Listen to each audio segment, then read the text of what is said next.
Former Senator Bongbong Marcos is willing to sit down with Manila Mayor Isko Moreno to discuss the possibility of an election tandem in 2022. Marcos told Politiko it was something he had never discussed with Moreno.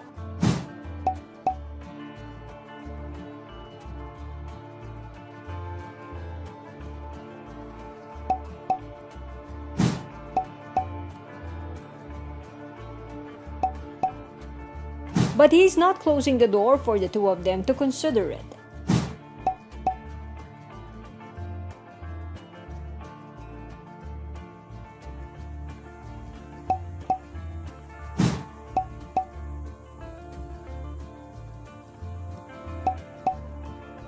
The possible tandem generated buzz on Twitter after online personality Pinoy Ako blog posted this photo.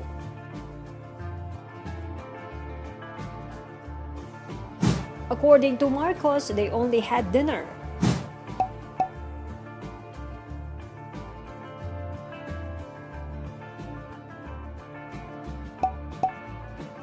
Marcos added it was also the first time they met again after Moreno's win as Manila Mayor.